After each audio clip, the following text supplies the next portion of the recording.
मुझे इस बात की खुशी है कि मुफ्ती साहब ने भी मान लिया कि नेचर में कोई इंसाफ नहीं है। बाकी है कि आपने मेरी एक बात का जवाब नहीं दिया, जिससे मुझे शिकायत है कि फेथ क्या है और आप फेथ मांगते क्यों हैं मुझसे। आप तो लॉजिकल हैं, आपके पास तो सारे रैशनल्स हैं, आपके पास सारे सबूत हैं, तो आपको फेथ की डिमांड क्यों करते हैं कि भाई तुम सरेंडर कर दो और सवाल मत करो। कोई मजहब सारे सवाल करने की इजाजत नहीं देता है और मना करता है कि ज़्यादा सवाल ना करो, बह जाओगे तुम।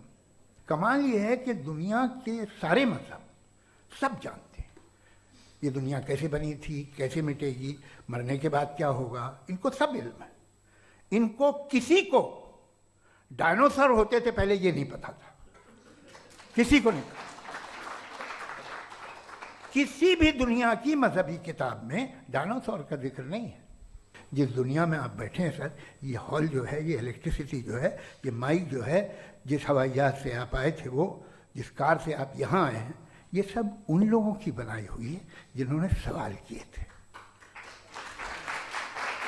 ये दुनिया जिसमें आप आज आराम से हैं, ये उन लोगों की बनाई है कि जिन्होंने सवाल किए थे और हर स्टेज पे इन सवालों को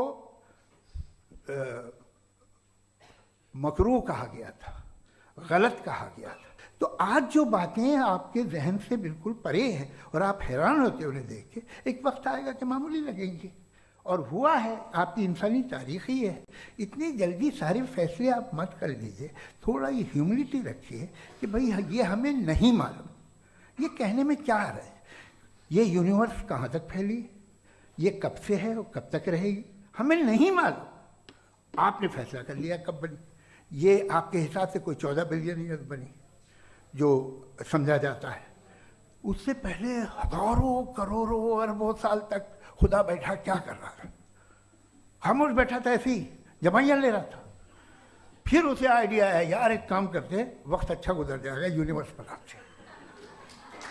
सोचिए, तो हम अपनी जहालत से लड़े, उसकी परस्तिश न करें। Thank you so much.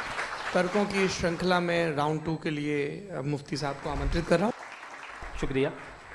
जनाब जावेद अख्तर साहब कई मरतबा दोहरा रहे हैं कि फेथ का मतलब बताइए, फेथ का मतलब बताइए। मैंने बता दिया, फेथ सही भी होता है, गलत भी होता है। और आज हम फेथ पे बात नहीं कर रहे, हम ट्रुथ और डज गॉड एग्जिस्ट पे बात कर रहे हैं।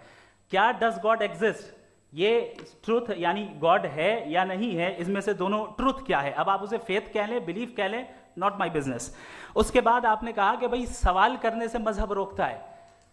मैं कहता हूं जो रोकता है वो रोकता होगा, मैं नहीं रोकता। बल्कि सवाल करें, सवाल करना चाहिए। सवाल कर करके तो हम आगे बढ़ते हैं, तरक्की करते हैं, और इसीलिए मैं आज यहां पे आया हूं। लेकिन सवाल सिर्फ खुदा से नहीं होगा, आपसे भी होगा। सवाल एथिज्म से भी होगा, सवाल सिर्फ मजहब से नहीं होगा, सबसे होगा। और आज मैं सवाल करूंगा और उम्मीद है कि आप जवाब देंगे। अभी तक आपने वैसे कॉन्टिंजेंसी आर्गुमेंट का कोई जवाब नहीं दिया। चलें, आपने कहा यूनिवर्स के बारे में इटर्नल क्यों नहीं बोल देते। ये चूंकि लॉजिकली पॉसिबल ही नहीं है कि यूनिवर्स इटर्नल हो। यूनिवर्स एक कॉन्टिंजेंट चीज है जो टाइम एंड स्पेस के पाबंद है, टाइम एंड स्पेस से बाउंड है। जो टाइम एंड स्पेस से बाउंड होगा वो कॉन्टिंजेंट होगा, जो कॉन्टिंजेंट होगा वो उसकी बिगिनिंग हुई होगी, जिसकी बिगिनिंग हुई होगी वो इटर्नल नहीं हो सकता। ये तो कॉमन सी बात है। आपने कहा कि किसी मजहबी किताब में डायनासोर का जिक्र नहीं है। अफसोस कि आज तक किसी मैथमेटिक्स की किताब में मुझे डायनासोर का जिक्र नहीं मिला। तो इसका मतलब मैथमेटिक्स की किताब बेकार है? नहीं, उसका वो टॉपिक नहीं है। रेवलेशन का और मजहबी किताबों का टॉपिक ये नहीं है कि आपको आके बताए साइकिल कैसे बनाते हैं, या आकर ये बताएं कि जो है डायनासोर कब था। वो तो मोरालिटी सिखाने आया है, गॉड के बारे में बताने आया, नॉन फिजिकल रियलिटी की हकीकत को सिखाने के लिए आया।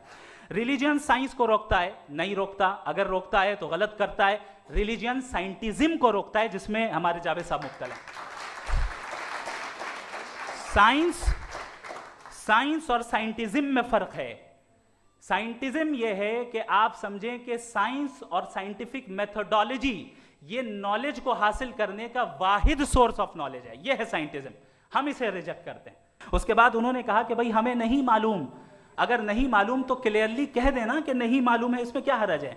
तो वही तो मैं कह रहा हूं ना कि आप कह दें कि नहीं मालूम, लेकिन क्लेम क्यों कर रहे हैं कि गॉड एग्जिस्ट नहीं कर रहा है। आखिरी चीज, इन्होंने कहा कि खुदा दुनिया बनाने से पहले 150 साल पहले या करोड़ों साल पहले क्या कर रहा था। अरे हजरत, चलें, बहरहाल मैं जवाब दे देता हूं, आप हमारे रिस्पेक्टेड पर्सनालिटी हैं, अगर आप नहीं होते तो मैं ऐसे एंटरटेन ही नहीं करता। टाइम, ये 100 साल पहले या 100 साल बाद, पहले बाद में अभी, ये वो अल्फाज हैं जिनका ताल्लुक टाइम से है। टाइम शुरू ही हुआ है यूनिवर्स की बिगिनिंग के बाद, तो उसके पहले खुदा क्या कर रहा था, सवाल इलॉजिकल है, ये फेलेसी है। यानी आप ये कह रहे हैं कि यूनिवर्स के बनने से पहले खुदा क्या कर रहा था, टाइम के बनने से पहले, पहले का ताल्लुक टाइम से, टाइम उस वक्त था ही नहीं, तो ये सवाल ही इनवैलिड है खुदा के ताल्लुक से। इसकी एक मिसाल आप ले लें। एक कार है, एक साहब ने देखा कि भाई कार जो है उसके व्हील्स कितने अच्छे लगे हुए हैं सही जगह पे, स्टीयरिंग जो है कितने अच्छे जगह पे लगी हुई, और सीट्स कितने वेल डिजाइंड है, कितनी प्रिसाइजली ये कार काम कर रही है, तो जरूर कोई ना कोई इसे क्रिएट किया है, किसी ने क्रिएट किया है। अब जावेद साहब आए और कह रहे जनाब बोनेट खोलिए, इसमें इंजन है, इंजन इस कार को चला रहा है, hence prove no one has created the car. This is illogical. Science हमेशा फिजिकल वर्ल्ड की चीजों को ही फिल करती जाएगी और फिजिकल चीजों से ही करती जाएगी, चूंकि एम्पेरिकल एविडेंस का ताल्लुक फिजिकल वर्ल्ड से है। आप साइंस के जरिए मेटाफिजिकल रियलिटी को कभी साबित नहीं कर सकते, ये रॉन्ग टूल का इस्तेमाल करना है। ये वही काम है कि आप मेटल डिटेक्टर से प्लास्टिक डिटेक्टर करने चलें, जो कि जाहिर है सही नहीं है। थैंक